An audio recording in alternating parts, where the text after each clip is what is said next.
nous avons positionné nos candidatures à la CENI au nom du CAR. Alors, qu'est-ce qui s'est passé? Nous avons dit tout à l'heure, nous avons eu 8 et 3 partout.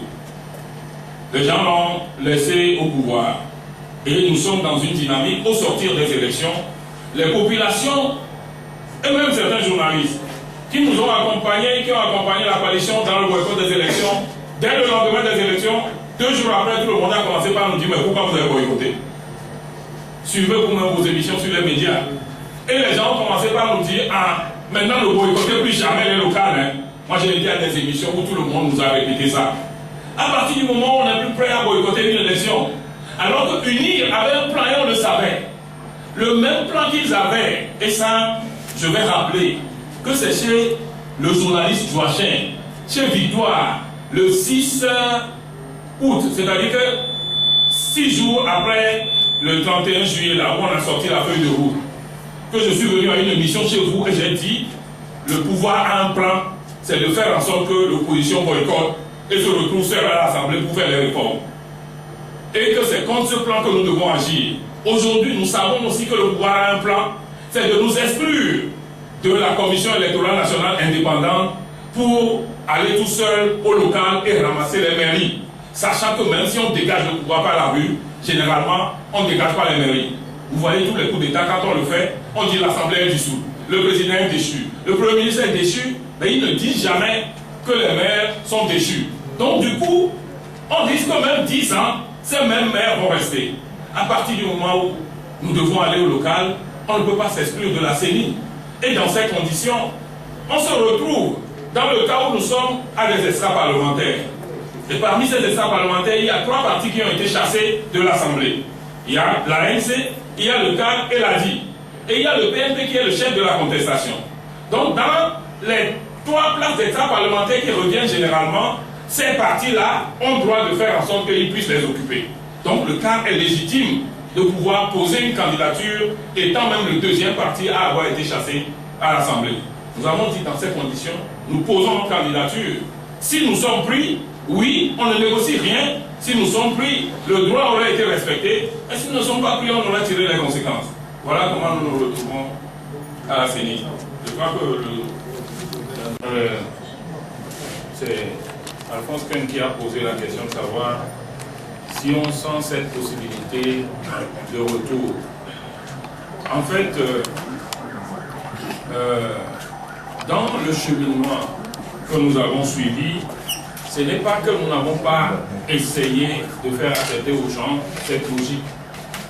Et il fut des époques où déjà peut-être il y a des gens que nous n'avons pas besoin de convaincre parce qu'il fut des époques où des gens étaient d'accord avec nous. Lorsque nous avions envoyé notre lettre le 21 mai pour demander le dialogue direct parce que le triangulaire était un marché de dupes, c'était dans cette optique. Le jour même de la prestation de serment, il y avait un certain nombre de partis qui étaient d'accord pour qu'on prête serment. Pour revenir à cette question de celui qui a dit, mais qu'est-ce qui s'est passé? Il y avait un certain nombre de partis qui étaient d'accord sur la prestation de serment. Avant même, il y avait d'autres même qui avaient dit qu'il fallait même aller faire le recensement, même si après on n'ira pas au vote. Vous connaissez le cas Tchassona. Donc, ce n'est pas que tout le monde a dit non, non, laissez tout dans les mains, on va les dégager par la rue. Ce n'était pas tout le monde contre le cas. Vous allez être étonné de savoir que lorsque finalement on a fait un processus qui a amené finalement à refuser d'aller prêter serment après avoir pris une autre décision, le PNP était d'accord qu'on allait prêter serment. Il y a d'autres partis qui étaient d'accord qu'on allait prêter serment. Donc, il y a quand même des tendances à ce qu'on puisse utiliser une autre méthode. Surtout maintenant qu'on a vu le 20 décembre, ce que la méthode qui a pris le dessus, en tout cas qui a prévalu, ou celui qui a été le pilote de la coalition, la méthode qui a été mise en place, on a vu le résultat que ça a donné le 20 décembre. Je crois qu'il y a plusieurs qui essaient de revenir à la raison. C'est vrai qu'il y a beaucoup d'autres difficultés, vous sentez quelques conflits de leadership, etc., mais il n'y a pas lieu de désarmer. On n'a pas dit qu'on doit se retrouver dans la même constellation, mais c'est-à-dire que la conclusion qu'il faut tirer, c'est que l'unicité d'action est nécessaire pour réaliser 2020. Ça, si quelqu'un dit le contraire, vous pouvez blé, c'est franchement, je crois. Voilà, la question, je crois que j'ai répondu un peu à la question. Je ne veux pas dévoiler les choses qui se sont passées à la coalition. Vous avez vu le 22 octobre, vous avez vu Accra, vous avez vu Conakry, vous avez vu le retour. Si vous faites l'histoire de ce que vous-même vous connaissez et que vous avez révélé, vous savez à peu près ce qui s'est passé pour que vous puissiez instruire le peuple qu'on se corrige. Vous savez, nous, quand on a fait le 22 octobre, on a fait le truc, vous avez vu, je n'étais pas à Conakry. Moi, j'étais à Paris. Maître Abouibo était à Conakry. Ils étaient revenus. Maître Abouibo était au Togo jusqu'à ce qu'ils prennent la première décision que le mardi 13, on ira prêter serment. Nous, on était en communication. Moi, j'étais en Allemagne, de l'Allemagne, je devais aller à Kiev. Le dimanche, je cherchais à le joindre parce que je commençais à avoir les échos. Les gens commençaient par m'envoyer des WhatsApp en disant que non, ils vont sortir de tout, même de l'Assemblée. Il faut qu'on quitte tout. Et je voulais savoir, mais qu'est-ce qui se passe? Et c'est là où il m'a dit qu'il était à Paris. Moi, j'étais en Europe, lui aussi il était venu en Europe.